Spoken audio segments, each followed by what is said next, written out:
Coraldo, huwag mong gawin to. Kapag pinagsama mo ang mutya ng apoy at dilim, wala nang babalikan ang mundo natin. Nahihirapang daing na pakiusap ni Sabina sa kausap na si Coraldo. Patuloy ang tunog ng mga nagbabangga ang mga espada, kasabay ang sigaw ng mga engkanto na naglalaban-laban sa paligid. Ang langit na tila nangangalit ay walang humpay sa paghampas ng mga dahon, pinagsasayaw ng mutya ng hangin, habang ang lupa naman ay nilalamon ng mutya ng apoy. Huwag kang mag-alala, Sabina. Babaguhin ko ang mundo. Isang mundong hindi pangungunahan ng mga sinungaling na kagaya mo. Ginawa ko lang ang nararapat, Coraldo, sapagkat ang trono ay hindi para sa iyo. Hangala, nang dahil sa iyo, pinatay nila ang aking ama na si Amaros. At ngayon, ikaw ang susunod ko. Matapos iyong sabihin, ay isang malakas na pagsabog ang naganap. Umikot ang mutya ng apoy. Dumilim ang paligid.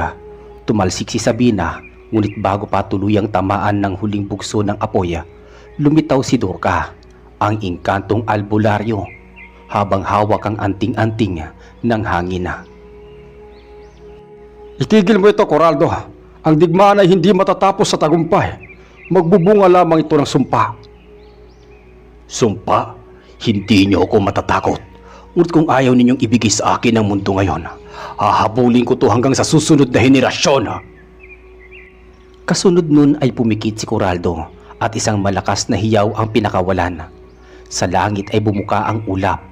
Isang hampas ng itim na liwanag ang lumamon sa kanya. Sa loob ng 1,000 buwan, babalik ang kadiliman. Nangihinang boses naturan naman ni Sabina. Matapos iyon ay kaagad na nabalot ng katahimikan ang paligid. Ang digmaan ay tapos na pansamantala. Sa pinakaliblib na bahagi ng kabundukan ng Binanglayan, may isang baryong binabalot ng ulap tuwing dapit hapon at napapalibutan ng matandang puno na tila may sariling hininga. Dito sa baryo sa Lungsong, bihira ang dumaraan, hindi dahil sa layo o hirap ng daan, kundi dahil sa bulong-bulungan na may mga mata raw na nagmamasid kahit wala kang kasama.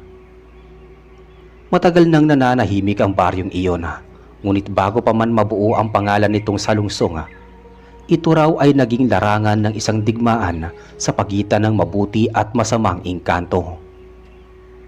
Isang himagsikang tinabunan ng panahon, binura ng mga aklat at nilimot ng mga diwata. Subalit ang lupa ay may alaala, ang hangin ay may tinig at ang bawat gabi ay may mga aninong hindi nawawala. At ngayon, halos 100 taon na ang lumipas. Isang senyalis ang bumalot sa langit, ang 3 araw na walang buwan, at sa liblib na baryong iyon, muling magbubukas ang pinto sa pagitan ng daigdig ng mga tao at mga engkanto.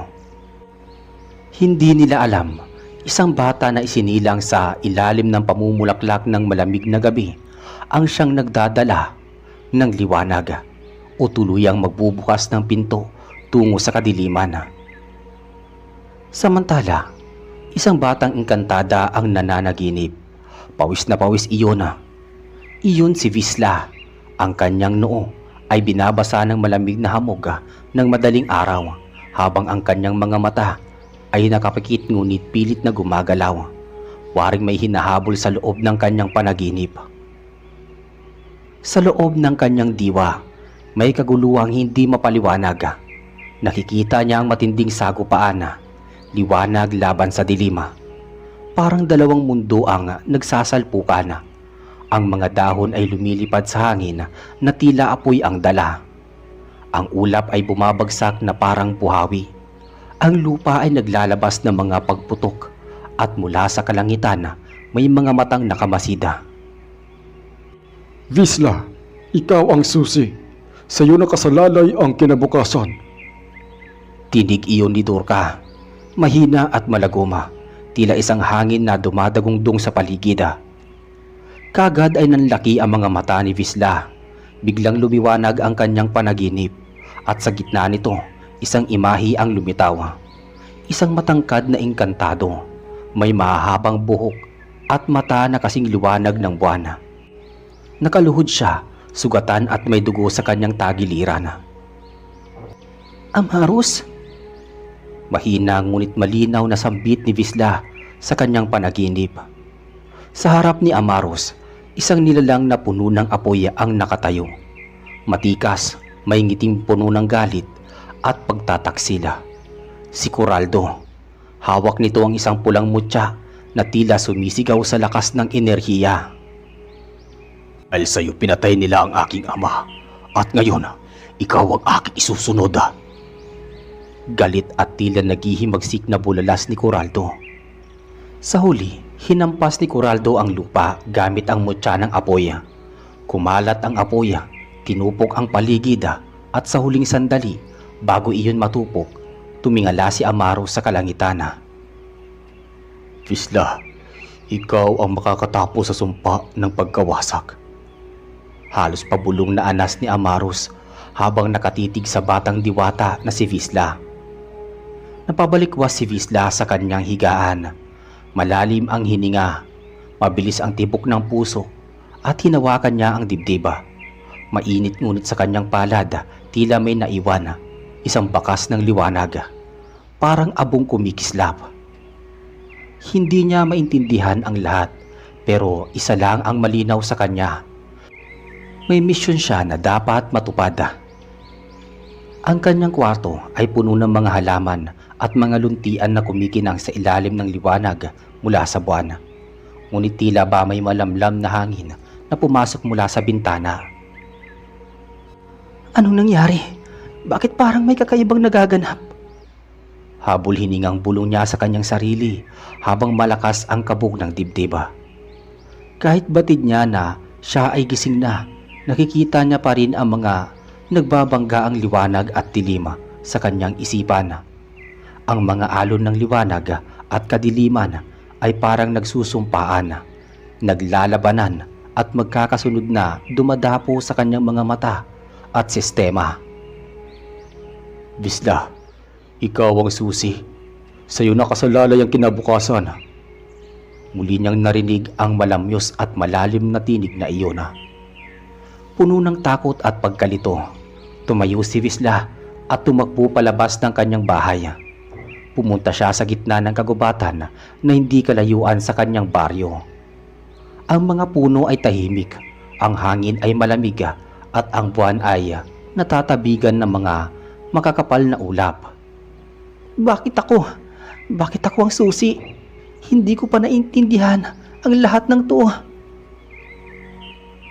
Habang patuloy siya sa paglalakad, naalala niya ang mga kwento ng kanyang mga magulang, mga kwento ng pagkatalo ng kanilang bayan sa mga engkanto ng dilima.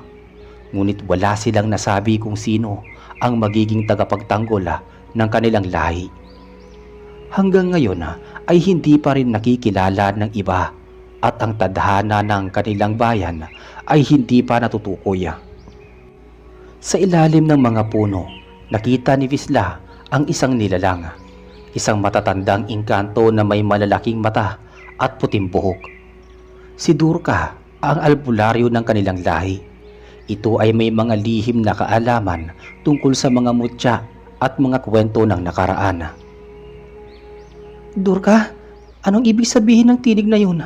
Ano ang ibig sabihin na ako ang susi? Naguguluhan na tanong niya nang makalapit dito. Si Durka na parang walang emosyon sa kanyang mata ay lumapit kay Visla.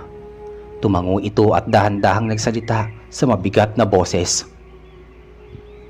Ang tinig na narinig mo ay isang senyales. Ikaw, Visla, ay napili ng kalikasan upang pagsamahin ang tatlong mutya. Ang mutya ng hangin, mutya ng apoy, at mutya ng tubig. Kapag magkakasama na ang mga ito, ikaw lamang ang may kakayanan na tapusin ang digmaan na magtatapos sa pagitan ng liwanag at dilim. Tugon naman ang engkantong albularyo. Pero paano ko magagawa yun? Wala akong alam tungkol sa mga mutya. Mataman ang mga mata na tumitig naman si Durka sa kanya bago nagsalita. Ang bawat mutya ay may kahalagahan sa iyong paglaki. Visla, hindi mo pa iyon ramdam sa ngayon. Ngunit ang mga mutya ay nakatago sa iyo. Kailangan mong matutunan ang kanilang mga sikreto at malaman kung paano mo gamitin ang mga ito kapag dumating na ang tamang panahon. Mutya ng hangin, apoy at tubig. Anong mangyayari kung hindi ko yun magagawa? Kung hindi mo magawa, magbabalik ang dilim at aabutin nito ang lahat ng liwanag. Hindi lamang ang iyong baryo ang mawawala, kundi pati ang buong kalikasan. Isang napakalaking himagsikan ang muling magaganap at hindi na natin kayang pigilan pa. Bigla ay tila parang nakatagpo ng bagong lakas si Visla. Tumayo siya at hinaplos ang kanyang mga mata. Tila ang mga tinig ni Durka ay nagbibigay liwanag sa kanyang isipan. Ngunit ang alinlangan ay hindi pa rin maalis sa kanyang isipan. Tungkol doon sa mga mutya, ako ba ang kailangan nila? Ako ba ang may kakayanan para dito? Ikaw, Visla, ikaw ang napili ng kalikasan. Wala nang makakatalo sa tadhana. Ang mutya ng hangin, ng apoy at ng lupa. Lahat ng iyon ay nasa iyo. Kung magkaisa ang tatlong mutya, matatapos ang kasamaan sa pagitan ng liwanag at dilim. Pero paano kung magkamali ako? Paano kung hindi ko kayanin ang misyon? Anong mangyayari? Ang alinlangan mo ay bahagi ng iyong lakas, Visla. Hindi mo kailangan maging perpekto. Sa bawat pagkatalo, natututo tayo. Ang tanging kailangan mo ay yakapin ang iyong kapangyarihan at mga kahinaan. Habang nagsasalita si Durka, ang hangin sa paligid ay tila kumikilos. Nagiging mas mabigat at malamig. Si Visla na naguguluhan at nag-aalangan ay nagpasya na maglakbay upang matutunan ang higit pa tungkol sa kanyang kapangyarihan at matuklasan ang tadhana na nag-aabang sa kanya. Ngunit bago siya lumisan, tinitigan niya ang mga mata ni Durka na naglalaman ng isang lihim. Kung ako ang susi, ano o sino ang magiging kalabang ko? Ano ang mangyayari sa mga engkanto, sa mga tao? Sa labanan ng liwanag at dilim, makikita mo kung sino ang tunay na kaaway. Minsan, ang pinakamalupit na kalaban ay hindi makikita mo sa labas, kundi nararamdaman mo sa loob. Huwag mong kalimutan na ang pinakamahalaga ay ang iyong sarili. Labanan mo ang takot, Visla. Habang papalayo si Visla mula sa baryo ng Salungsong, ang hangin na dala ng kalikasan ay nagiging mas malupit. Parang gustong makipagtulungan sa kanya at bigyan siya ng lakas. Ang mga puno sa paligid ay naguunahang magbigay sa kanya ng lilim at bawat hakbang ng kanyang paa ay parang may nag-aalalay. Ang bawat patak ng ulan na bumabagsak sa lupa ay tila may isang paalala ng kanyang misyon. Sa gitna ng kanyang paglalakbay, hindi niya maiwasang magtanong sa kanyang sarili. Ano ba talaga ang hinihingi sa akin ng kalikasan? Bakit ako? Bakit ako ang napili ng tatlong mutya? Wala akong alam sa mga digmaang ito. Ang buhay ko ay tahimik. Bakit ngayon ko lang nalaman na ako pala ang magpapasya ng lahat? Ang kanyang tinig ay nawawala sa kalikasan. Ngunit ang nararamdaman niyang kagalakan at takot ay tila bumabalot sa kanyang buong katawan. Habang naglalakad, nararamdaman niyang parang may mga matang nagmamasid sa kanya mula sa dilim ng kagubatan. Minsan akala niya ay mga anino lang ng hangin, ngunit tuwing tinatanaw niya iyon ay hindi siya makakita ng kahit ano. Hindi nagtagal ay narating niya ang isang bahagi ng kagubatan na madilim at tahimik. Walang tunog, walang kahit anong ingay maliban sa mga yabag ng kanyang mga paa sa mga tuyong dahon sa lupa. At bago pa siya makapagsalita, isang pamilyar na tinig ang narinig niya mula sa dilim. Visla, tinatangay ka yata ng masamang hangin patungo rito. Akala mo ba madali lang ang lahat? Masyado kang magtiwala sa iyong sarili. Ngunit hindi mo alam ang tunay na panganib na naghihintay sa iyo. Punong-puno na galit na tinig ni Coraldo. Kaagad na nagpalinga-linga si Visla bago nagsalita kahit hindi niya nakikita ang kausap. Sino ka? Anong kinalaman mo sa mga nangyayari dito? Nalilitong tanong niya. Dagli, ang hangin ay nagbago ng direksyon na. Dumaan sa paligid ni Visla at naghatid ng matinding lamig na parabang humahad lang sa kanyang mga hakbang. Matapos nun ay lumitaw mula sa kadiliman ang engkantong si Coraldo. Bago tila nang iinsulto itong nagsalita. Nakakatawa ka naman, Visla. Ngunit bilang pagmamalasakit sa'yo, ako ang magpapaalala sa'yo ng iyong mga kahinaan. Ako si Coraldo. Hindi mo kayang pagsamahin ng 3 mutya. At ang mga ito ay hindi para sa isang walang silbing tulad mo. Malakas na wika nito sa gitna ng paghalakhak. Huwag mong gawing biro ang kapangyarihan ko. Kung kailan ako unang nag-alinlangan, ngunit nagpatuloy pa rin ako. Ipakita mo sa akin kung anong meron ka. Matapang na bulalas naman ng diwata. Naglakad ito patungo kay Coraldo, ngunit ang mga mata ni Coraldo ay nangniningning sa dilim at ang lupa ay nagsisimulang gumalaw sa ilalim ng kanilang mga paa. Ang mga ugat ng puno ay tumataas, tila handang sumalakay anumang oras. Hindi mo alam ang kinakaharap mong laban, Visla. Kaya maganda ka. Sigaw ni Coraldo na nagpakawala ng enerhiya at ang boses ay parang kidlat. Biglang lumitaw ang masinag na apoy mula sa kamay ni Coraldo. Ang hangin ay nagsimulang mag-alsa at ang mga apoy ay naging mas mabagsik. Hindi ako matatakot. Handa na akong harapin ka. Bagamat hindi alam ang mangyayari, ay nananatiling matatag na turan naman ni Visla. Sa isang mabilis na galaw, hinugot ni Visla ang isang maliit na mutya mula sa kanyang busluan, ang mutya ng hangin. Kumikinang ito at ang hangin ay nagbago ng direksyon.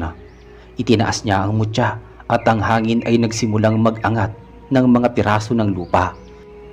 Tila sumasayaw ang mga ulap sa langit habang umiikot sa kanya. Hangin, tulungan mo ko. Ilabas mo ang lakas na kinakailangan ko. Malakas na tinig na utos niya sa hangin. Bigla ay kumikinang ng maliwanag ang mutya at ang mga ulap sa langit ay nagtipon. Sa bawat ihip ng hangin, unti-unting namamatay ang mga apoy ni Coraldo.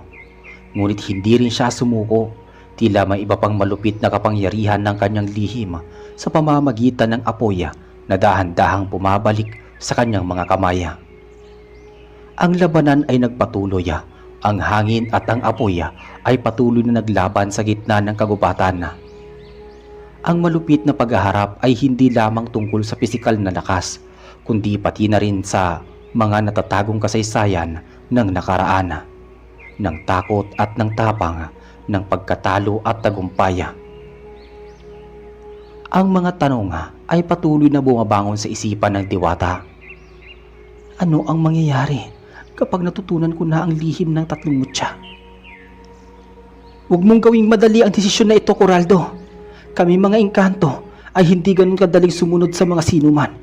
Ang lahat ng may balak na magsimula ng digmaan ay hindi ito makakamtan ng lubusan. Matigas na pahayag ni Visla. Isa kang mamanga, hindi mo ba naiintindihan? Wala ka nang magagawa pa. Ito na ang oras. Ito na ang panahon ng mga matatamis na tagumpay. Huwag mong gawin mahirap para sa sarili mo ang lahat. Nagpupuyos sa galit na singhal ni Coraldo. Napabuntong hininga muna si Visla bago muling nagsalita na tila walang bakas ng anumang takot sa tinig. Hindi ako natatakot, Coraldo. Alam ko kung sino ka at kung anong ipinaglalaban ko. Ipagtatanggol ko ang mundong ito at ang bawat engkanto na nawawala sa ilalim ng iyong mga kamay. Matapang na pahayag ni Visla. Habang tumatagal ang kanilang palitan ng salita at nakatayo sa harap ng naglalakihang puno ng linga, isang sagrado at matandang puno ang nagiging saksi sa mga nangyayaring trahedya ng mga engkanto. Ang mga ugat nito ay naglalakbay hanggang sa ilalim ng lupa at ito ang nagiging simbolo ng hindi mauubos-ubos na lakas na dapat ding ipaglaban. Sa gitna ng galit, naglakad si Coraldo palapit kay Visla. Tinutok nito ang kamay sa dibdib ng diwata at gigil ang boses na nagwika. Huwag mong gawing mahirap para sa iyo ang lahat, Visla. May mga bagay na hindi mo kayang baguhin. Dahan-dahan mo lang ako nga mas pinapalakas sa laban na ito. Nangiinsultong turan ni Coraldo. Hindi ako titigil, Coraldo. Walang magiging tagumpay sa digmaang ito hanggat ako ay humihinga. Nagtama ang kanilang mga mata at sa bawat galaw ng katawan ni Visla ay para bang nagiging mas matalim ang hangin. Ang kanyang mga pakpak na puno ng ulap at bulaklak ay nagsimula ng mag-iba ng anyo. Kumikislap ng liwanag, sumasalisi sa dilim ng paligid. Ang kanyang galit ay hindi na kayang pigilan pa. Habang nag-aalab ang kanyang sigalot, naramdaman nila ang lakas na dumadaloy mula sa mga kasaysayan ng engkanto. Si Visla ay parang isang batang nilalang na walang takot na kinikilala ang katotohanan ng digmaang magaganap. Habang si Coraldo naman na nakatagpo ng kapangyarihan ng mutya ng apoya ay nagtataglay ng galit at pasakit na nag-uugnay sa kanya sa madilim na pag-aasam ng kapangyarihan. Biglang bumalahaw ang malakas at maingay na kulog sa himpapawid. Sandaling yumanig ang lupa. Sa kalangitan ay namuo ang makakapal na ulap. Kulay itim iyon na parang usok ng sumpa. Tumambad mula sa kawalan ang malaking pinto ng kadiliman. At mula dito ay unti-unting lumitaw ang hukbo ng mga masasamang engkanto. Mga nilalang na ang anyo ay nilamon na ng kasamaan. Nasa unahan nila si Coraldo, nakasuot ng balabal na apoya at sa kanyang noo kumikislap ang mutya ng apoya. Wakasan ang panlilinlang ng mga liwanag. Ang bagong panahon ay hawak na namin. Kaming mga itinakwil. Muling umalingaw-ngaw ang tinig ni Coraldo nang makita ang kanyang mga kawala. Sa ibaba ng burol ng salungsong nakapwesto ang mabubuting engkanto. Biglang lumitaw sa gitna nila si Sabina. Meron itong pakpak na gawa sa ulap at bulaklak. Tangan ang tungkod na gawa sa ugat ng matandang puno ng buhay. Sa tabi niya ay naroon si Visla, nanginginig ngunit matatag. Visla, hindi mo kailangan maging perpekto. Kailangan mo lang maging matapat sa puso mo. Panahon na. Malumanay ngunit matapang natura ni Sabina. Handa na po ako, Inang Sabina. Kaagad naman natugon ni Visla sa matatag na tinig. Matapos sabihin iyon ay tinaas ni Visla ang kamay at biglang lumutang mula sa kanyang dibdib ang dalawang mutya. Ang mutya ng hangin at mutya ng tubig. Kumikislap sa bughawa at puting liwanag. Habang lumulutang ang mga ito, isang alon ng enerhiya ang kumalat at nagpamalas ng buong proteksyon. Ano? Paano mo nakuha ang dalawang mutya? Hindi makapaniwala, nasabi ni Coraldo. Ikaw ang tunay na mangmang, Coraldo. Ang mutya ay hindi basta-basta kinukuha. Ito ay kusang sumusunod sa may malinis na layunin at may mabuting kalooban. Sabi naman ni Sabina. Sa isang iglap, nagsimula ang unang bugso ng labanan. Mula sa likod ni Coraldo sumugod ang mga nilalang na nasa kanyang panig. May mga aswang na kayang maglaho sa anino, mga maligno na may matatalas na kuko at mga nilalang na may mga mata ng ahas. Ngunit hindi nagpatinag ang hukbo ni Sabina. Sa isang iglap, itinaas niya ang kanyang tungkod. Mga bantay ng liwanag, magsikilos kayo, sundin ang aking utos. Maotoridad na sigaw ni Sabina. Kaagad na sumulpot mula sa punong kahoy ang mga engkantong kawal, mga nilalang na yari sa hangin, bulaklak at liwanag. Mabilis silang sumugod, humarang sa unang alon ng dilima. Inang Sabina, nasaan po ang huling mutya? Kailangan ko na to. Tanong ni Visla nang lumapit sa kanyang ina-inahan. Matamang tumitig si Sabina sa kanyang mga mata bago ngumiti at nagsalita. Nasa puso mo ang huling mutya, Visla. Ang mutya ng balanse ng kalikasan. Hindi mo to kailangang hanapin. Kailangan mo lang paniwalaan na narito na ito. Wika ni Sabina. Sa kabilang banda habang nagpapatuloy ang labanan, nakaposisyon na ang engkantong si Albulario Durca sa ilalim ng punong bakal sa gawing silangan ng Burola. Doon siya gumuguhit ng mga sinaunang simbolo sa lupa gamit ang abo ng banal na halaman. Isa itong lumang ritual upang palakasin si Wisla. Mga espiritu ng kagubatan, iligtas ninyo ang inyong huling tagapagligtas. Iligtas niyo si Wisla. Usal nito habang ginagawa ang ritual. Sa gitna ng tensyon, biglang humiyaw si Coraldo. Inilabas niya mula sa kanyang dibdib ang naipong enerhiya sa loob ng matagal na siglo ng kadiliman.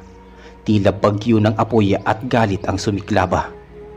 Kung hindi ninyo isusuko sa akin ang mga mutya, wawakasan ko ang buong baryo ng Salunsonga. Magsisimula tayo sa batang yan. Basag ang boses na galit na sigaw ni Coraldo. At ang tinutukoy niya ay si Wisla. Tinutok niya ang lakas ng isang higanting sibat ng apoy, direktang papunta kay Wisla. Nang makita iyon ay napasigaw si Sabina upang bigyang babala ang diwatang anak-anakan. "Wisla, umilag ka!" Sigaw niya. Ngunit sa halip na umiwas, itinaas ni Wisla ang dalawang mutya at biglang nagliwanag ang kanyang katawan. "Ako si Wisla, ang tagapangalaga ng 3 mutya. At ngayon, buong puso at tapang kong haharapin ang aking misyon." Determinadong bulalas nito. Kagad ay lumabas mula sa kanyang puso ang 3 mutya. Kumikislap ang mga yon sa pinaghalong berde at gintong liwanag. Ang mutya ng balanse. "Ako ang magiging katapusan ng kasamaan mo, Coraldo." Nangangalit na tura niya habang nagbabaga ang mga mata na nakatitig kay Coraldo. Nagtago ang sibat ng apoy at ang liwanag ng 3 mutya ay sumabog ang enerhiya mula sa kalangitan. Habang nasa kalagitnaan ng labanan, kumislap ang mga mata ni Sabina at nagtungo sa sinag na iyon sa mga mata ni Wisla. Nagbigay iyon ng biswal na pagpapaunawa at pagpapakita ng nakaraan at pinagmulan ng pangyayari. Bago pa man napili si Wisla bilang isang tagapagligtas ng mga mabubuting engkanto laban sa mga masasamang lipi ng mga ito. Sa diwa ni Wisla ay nakita niya ang nakaraan sa isang sagradong bahagi ng gubat na maulap ilang taon bago pa man magsimula ang kasalukuyang digmaan. Isang batang si Wisla ang nakaupo sa ilalim ng punong amayaw. Ang liwanag ng araw ay sumisilip sa mga dahon habang ang malamig na simoy ng hangin ay nagpapagalaw sa kanyang mahabang buhok. Sa tabi niya, nakaupo si Sabina, ang pinuno ng mabubuting engkanto, ang mandirigmang may pakpak na gawa sa ulap at bulaklak, at ang engkantadang nagsilbing ina sa kanyang mula pagkabata. "Wisla, alam mo ba kung bakit ikaw ang napili ng kalikasan?" Malumanay na tinig na tanong ni Sabina. "Dahil may mutya raw akong dala sa aking puso." Patanong na tugon naman ni Wisla sa mahinahon na tinig. Tumango naman si Sabina habang nakangiti sa kanya bago nagsalita. "Higit pa roon, hindi lang mutya ang nasa iyo, Wisla.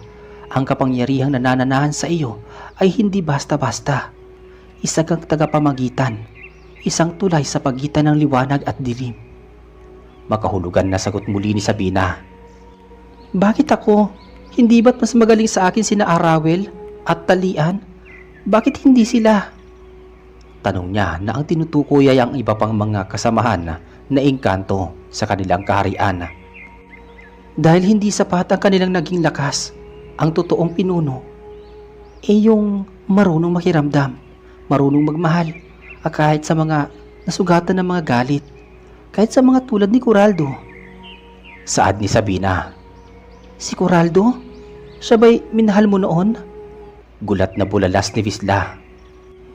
"Oo, Wisla. Minsan, siya ang aking naging tahanan noon."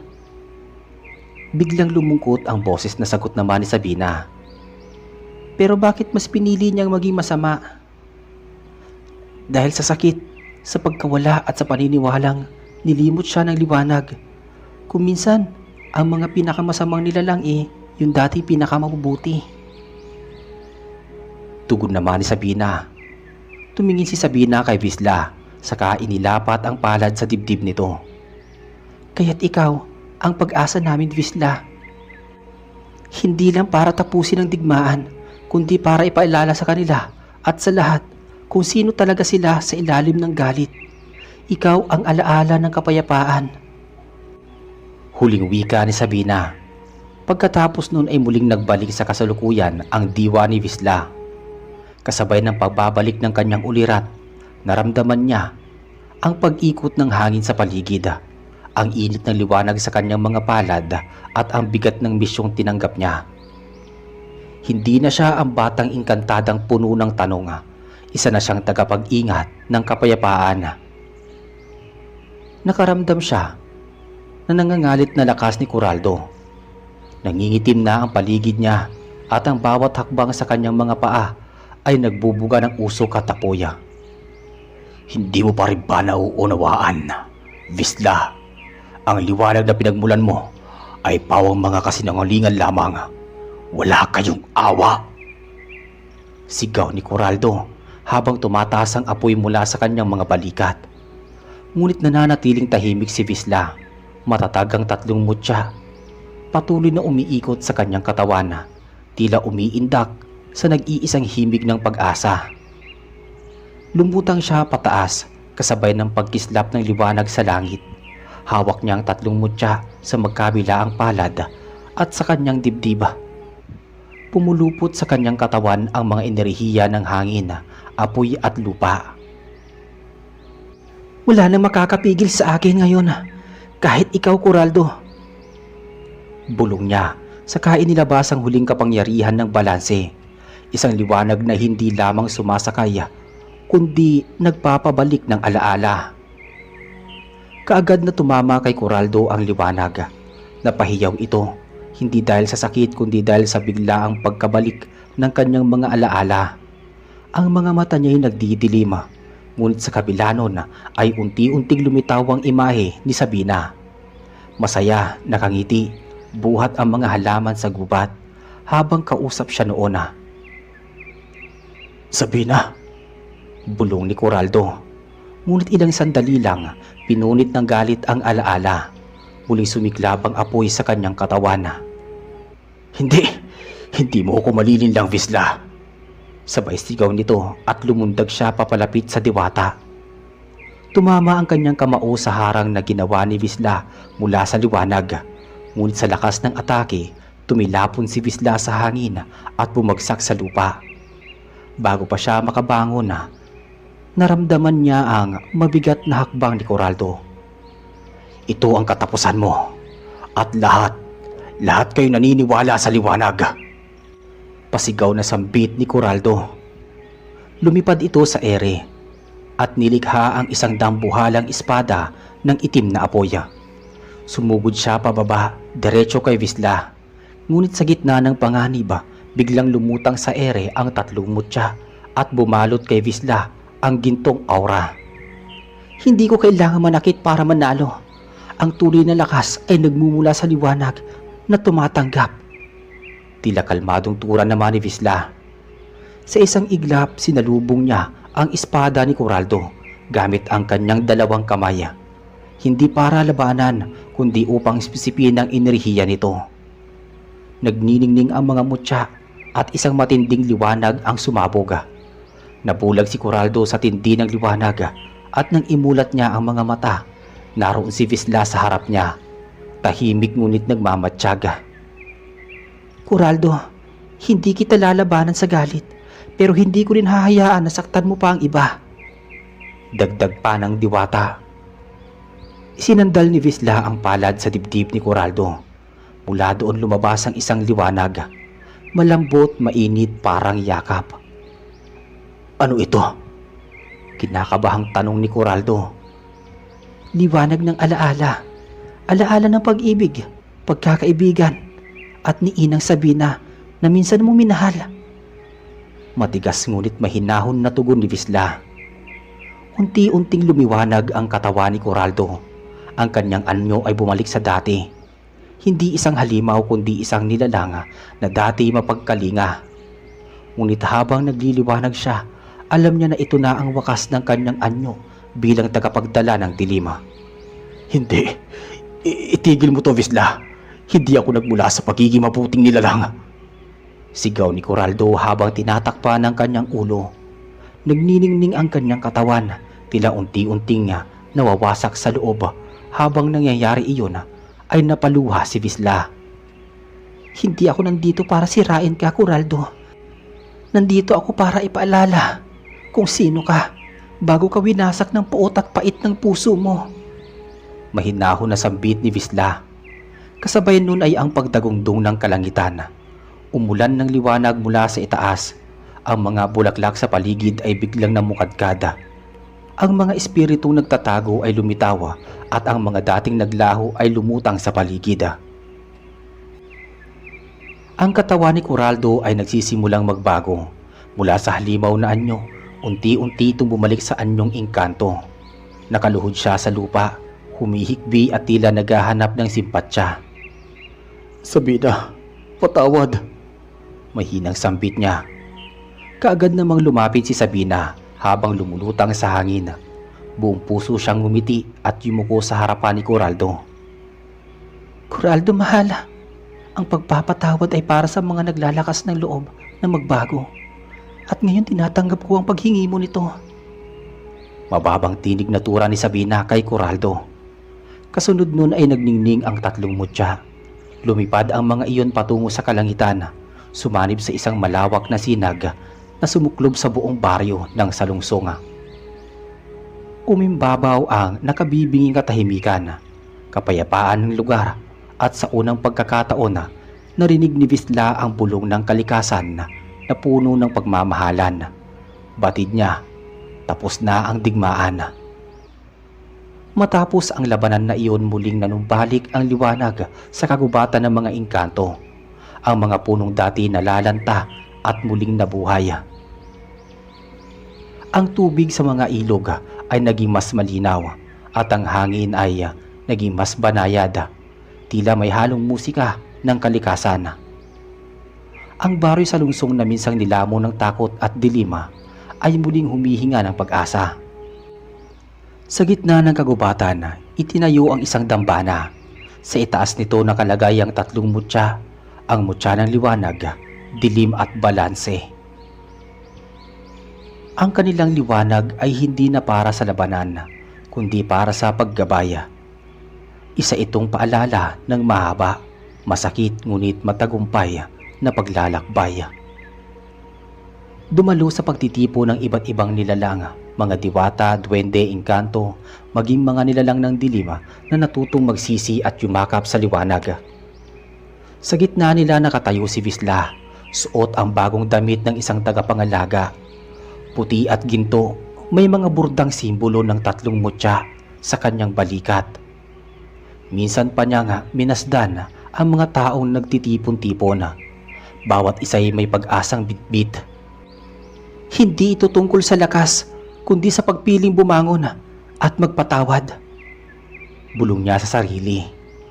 Madalas na rin siyang makita sa tabing ilog kung saan unang inukit ni Sabina ang mga alamat sa mga batong inililok. Doon niya nararamdaman ang presensya ng kanyang ina-inahan. Maging ang alaala ni Coraldo. Hindi na bilang kaaway kundi bilang paalala kung gaano kapait ang pagkakanulo at kung gaano katamis ang pagpapatawad. At tuwing hinihipan ng hangin ang mga dahon sa paligid, tila may bulong siyang naririnig. Sa huli, hindi galit ang magwawakas sa digmaan, kundi ang pag-alala sa kung sino talaga tayo sa nakaraan. Dahil kahit ang pinakamadilim na puso ay may pagkakataon pa rin magliwanag.